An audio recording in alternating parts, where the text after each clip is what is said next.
Suspect sa buy-bust operation sa Daet Camarines Norte nakuha na nin 54,000 pesos na kantidad nin pigtutubudang iligal na droga.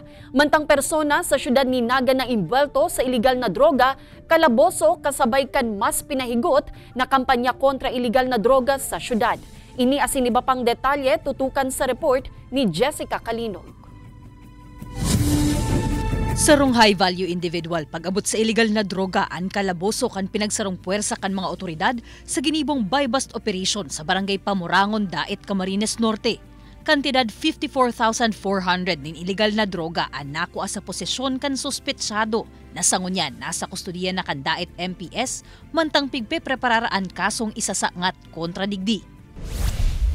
Sa Naga City, labi 20,000 pesos na kantidad nin pigtutubudang shabuman ang nasamsam sa sarong 29 anyos na drug personality sa Paraiso, Santa Cruz. Taga Naga siya, pero for sure baka connected yan doon sa mga nagsusupply na galing sa ibang region or province sa Naga City. Nasaangatan naman in kasong pagbayolar sa Republic Act 9165 ang tulong high-value individual gikan sa Laguna na enot ng nadakop sa syudad huli sa pagpapabakal nin iligal na droga. Sarong patotoo subuot ang mga matrayumpong operasyon na ini na daing nagpupundo ang kapulisan sa saindang mas pinahigot na kampanya kontra iligal na droga.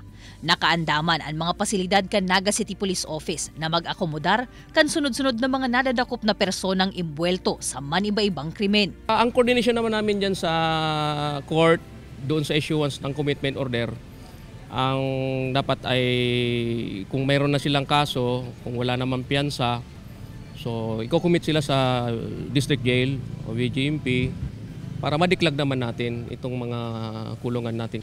Tuluan Standard Custodial Facility kan NCPO, patapos naman ang sarupang pigtutugdok sa may Almeda Highway. Maximum of 15 persons ang kapasidad kan lambang karsel kan pambabae asin sa lalaki. Alagad lugod, daiman da ini mapano sa maabot na panahon. Kaibanan si Gerald Gandia, Jessica Kalinog, Balitang Bicolandia.